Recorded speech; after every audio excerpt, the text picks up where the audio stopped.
আমাদের কাছে এখন সবথেকে বড় হাতিয়ার হচ্ছে ইন্টারনেট। আজকে সবাইয়ের ঘরে ঘরে কিছু থাকুক আর না থাকুক, ইন্টারনেট মানে অ্যান্ড্রয়েড মোবাইল ফোনটা আছে। এবার এই অ্যান্ড্রয়েড মোবাইলের ফোনের দ্বারা কেউ আজকে লাইফে উন্নতি করে নিচ্ছে, আর কেউ অবনতির একদম নিচের দিকে চলে যাচ্ছে। আজকে ইয়ং জেনারেশান যখন এই করোনা লকডাউন সিচুয়েশান এসেছিল, কখনো কিন্তু মানুষ ভাবতে পারেনি যে তারা বাড়িতে বসে কখনো পড়াশোনাটা রানিং রাখতে পারবে, যেটা অনলাইনে ভার্চুয়ালি ক্লাস নামে পরিচিত হবে। আবার সেই রকমই আজকে এই টেকনিক্যাল যুগে যদি দেখা যায়, একটা সময় মানুষ ভাবতো কি যে ব্যাংকে গিয়েই হয়তো টাকা রাখা সম্ভব লাইন দিয়ে রোদের মধ্যে, কিন্তু আজকে ফোনপে, গুগল পে, আজকে নানা রকম জিপে সব চলে এসছে। তো সেই জায়গা দেখতে গেলে আমরা কি ভাবছি, যুগের সঙ্গে তাল মিলিয়ে না চলে আমরা ওই ব্যাকডেটের সেই নিয়মগুলোই আমরা কি করছি, ফলো করে যাচ্ছি। এবার যদি দেখা যায় কেউ হয়তো এই অ্যান্ড্রয়েড ভার্সেন মানে এই আমাদের মোবাইলটা হাতের কাছে এসে গেছে, এটাকে আমরা ভাবছি কি হয়তো এটা গেম খেলার একটা যন্ত্র। আমরা এটা ভাবছি কি আজকে হয়তো টিকটক বা রিলস করার একটা একটা যন্ত্র। কিন্তু সেই জায়গায় কেউ না কেউ আজকে এটাকে ইউজ করে আজকে লাইফে অনেক কিছু লাইফে চেঞ্জেস এনে নিচ্ছে। আমরা কি করছি, ইয়ং জেনারেশনগুলো আজকে যখন একটু জ্ঞান হচ্ছে, মা বাবা যখন হাতে ফোনটা দিয়ে দিচ্ছে, ওই ফোনটা নিয়ে আমরা কি করছি, ভুলভাল ফ্রি ফায়ার, পাবজি গেম এমনভাবে নিযুক্ত হয়ে যাচ্ছি। যখন মা বলছে যে বাবু টাইম তো হচ্ছে, একটু খেয়ে নে, একবার ছেড়ে যখন দুবার বলে, দুবারের যখন তিনবার বলে বা চারবারের যখন সিচুয়েশান আসে, তখন ওই ছেলেটা মাকে উল্টে পাল্টা জবাব দিয়ে দেয়, উল্টোভাবে রিয়াকশান দিয়ে দেয়। তো এর থেকে বোঝা যায় আগে মাঠে ঘাটে যখন খেলা হতো এই সিচুয়েশান কখনোই আসতো না। তখন মারা বলতো যে হ্যাঁ মাঠে গিয়ে খেল। এখন সেই খেলাটা তো পুরোপুরি উঠে গেছে, কারণ এখন এত যদি দেখা যায় মাঠঘাট সব চলা বন্ধ করে দিয়ে সেখানে হয়ে যাচ্ছে কি বড় বড় বিল্ডিং। যেখানে মানুষ খেলতো সেই জায়গায় আজকে বিল্ডিং দাঁড়িয়ে যাচ্ছে। তো মানুষ আজকে খেলতে বেরোতে পারছে না। তো আজকে সেই কারণে প্রতিটা মানুষ আজকে যদি দেখা যায় 30 বছর না যেতে যেতে তাদের মধ্যে হাঁটুর ব্যথা, কোমরের ব্যথা, নানা রকম আজকে ব্যথার সম্মুখীন হয়ে যাচ্ছে। কারণ শরীরের মধ্যে আস্তে আস্তে কি হচ্ছে, রোগের বাসা বাঁধছে। আর আমরা আজকে যা কিছু খাচ্ছি না কেন, প্রতিটা জিনিসের মধ্যে ভেজাল আছে। একটা ভালো যদি চাল আমরা খেতে যাই, সেই চালের মধ্যে দেখা যায় সাদা সাদা হাত দিলেই পাউডারের মতো লেগে যাচ্ছে।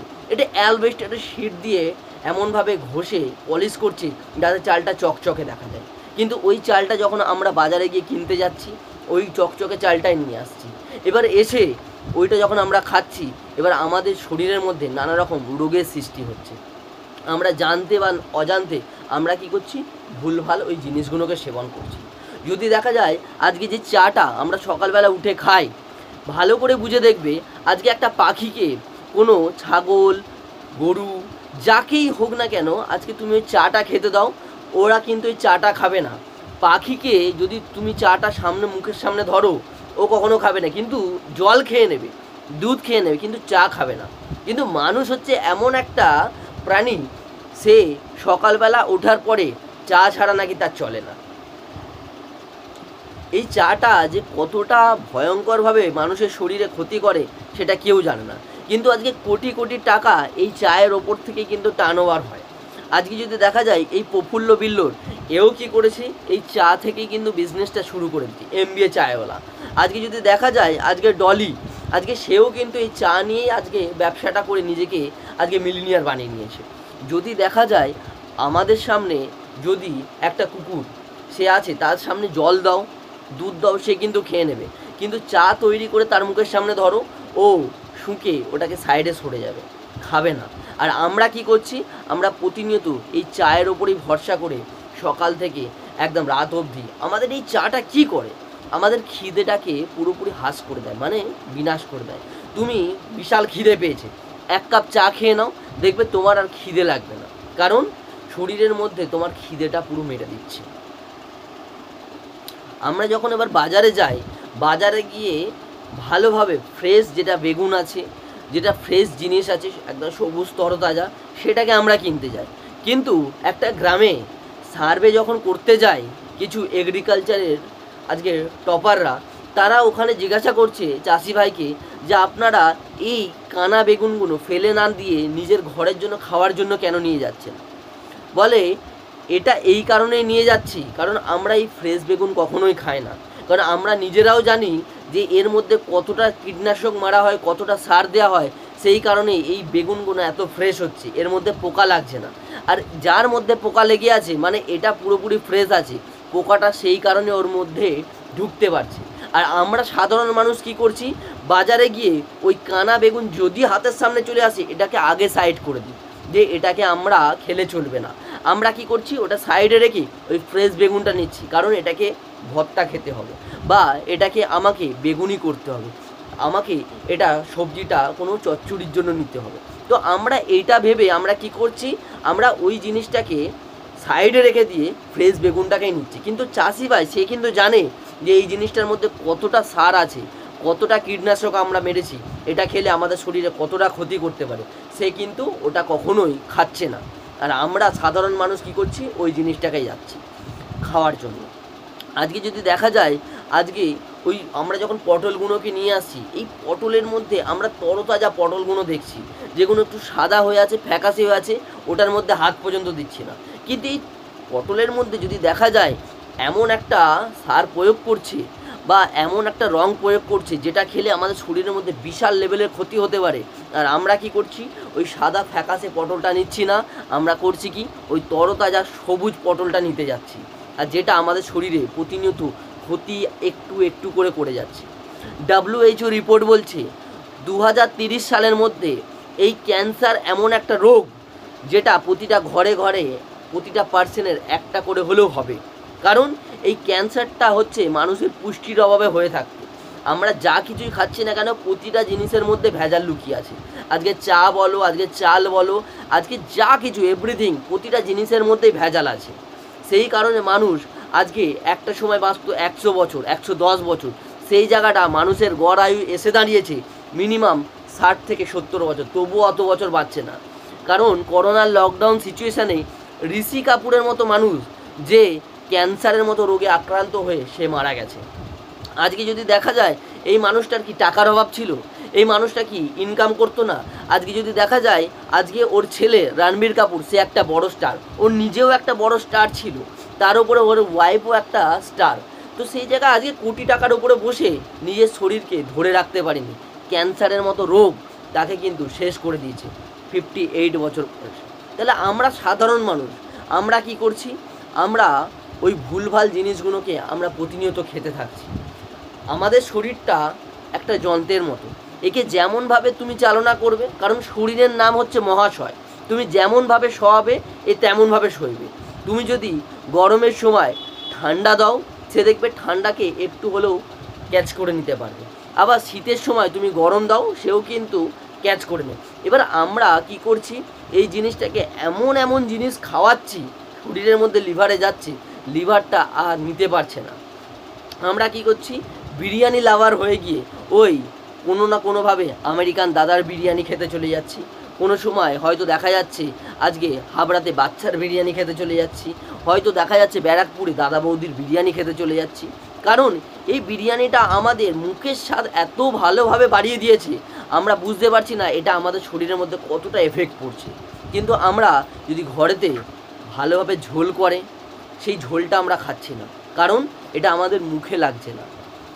আমাদের যেটা শরীর আমাদের সতেজ রাখবে, সুস্থ থাকবে, সেই জিনিসটাকে আমরা অ্যাভয়েড করছি। আর যেইগুলো আমাদের লিভারকে ক্ষতি করবে, আমাদের হার্টকে ক্ষতি করবে, আমরা কি করছি, সেই জিনিসগুলোকে আমরা খাচ্ছি। করোনা যখন পুরো 1 মাস আমাদের পুরো ঘর বন্ধ করে দিয়েছিল, তখন আমরা ভাবছিলাম করোনাটা হয়তো পরের মাস থেকে আবার চালু হয়ে যাবে, মানে সব ঠিকঠাক হয়ে যাবে। এবার যখন এটা লাগাতার হয়ে যায় তখন কিন্তু আমরা বুঝে গেছিলাম যে একটা পশুর মধ্যে একটা মানুষের মধ্যে কতটা অন্তর আছে। আমরা পুরো ঘর বন্ধ হয়ে গেছিলাম। কিন্তু যখন করোনাটা একটু নর্মাল হয়েছিল, যখন দোকান খুলেছিল, তখন মদের দোকানে এতটা পরিমাণে লাইন হয়েছিল, মানুষ বুঝে গেছে যে আজকে যে খাওয়া হোক আর না হোক মদটা আমার পেটে দিতে হবে। তখন কোটি টাকা টার্ন ওভার করে নিয়েছিল এক একটা মদের দোকান। আমরা কিন্তু কি করছি, ওই ভুলভাল জিনিসের দিকে পুরোপুরি অ্যাট্রাকশান হয়ে আছি, আমরা ভালো জিনিস খাচ্ছি না। কিন্তু আজকে যদি দেখা যায় দুধের দাম কিন্তু অনেক কম, মদের দাম যথেষ্ট বেশি, আমরা কি করছি, ওই মদটাকে অ্যাকসেপ্ট করছি, দুধটাকে অ্যাভয়েড করছি, কারণ দুধ খেলে নাকি গ্যাস হয়ে যায় আর মদ খেলে নাকি শরীর তরতাজা থাকে। একটা ছোট্ট এক্সাম্পল দিচ্ছি, ভালো করে বুঝে নাও। এই গল্পটার মধ্যে অনেক কিছু শেখার আছে, অনেক কিছু জানার আছে।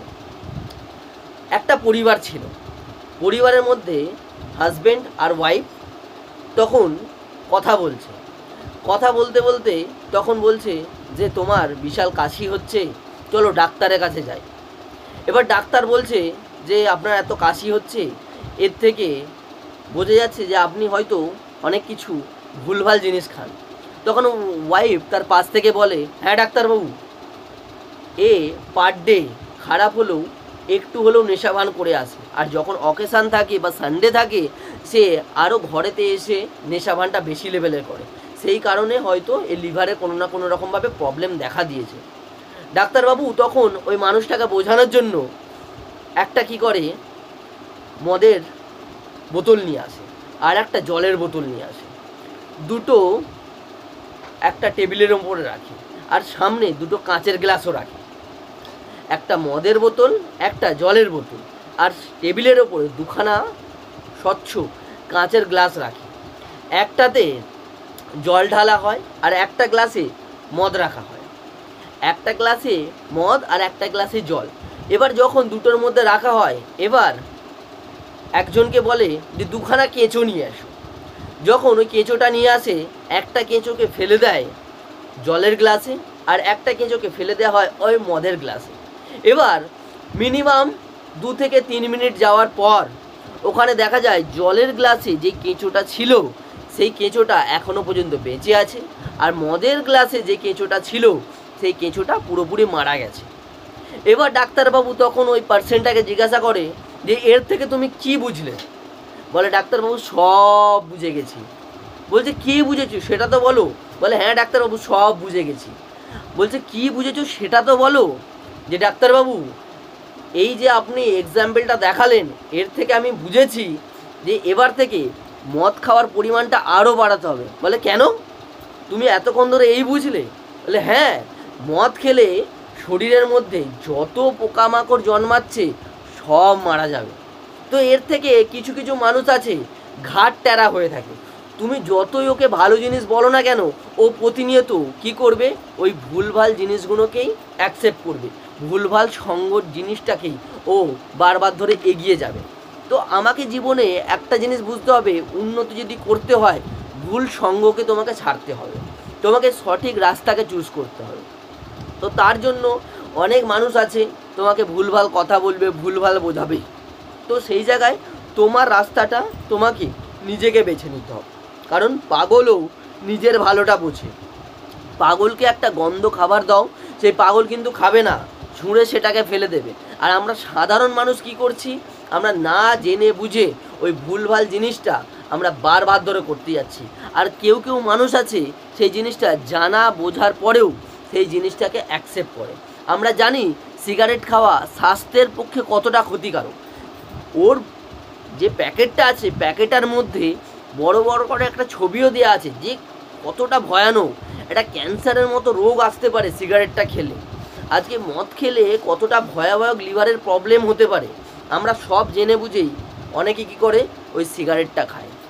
ছবিটা দেখছে তবু একবার ভিতরের মধ্যে ভয় আসছে না যে এটা যদি আমার একবার শরীরে দেখা দেয় তাহলে আমার পরিবার আছে, আমার সন্তান আছে, আমার একটা ছোট্ট মা বাবা আছে, পরিবারের অনেক সদস্য আছে, তাদের কি হবে। এটা না জেনে বুঝে মানুষ কি করছে, ওই জিনিসটাকে সেবন করে যাচ্ছে।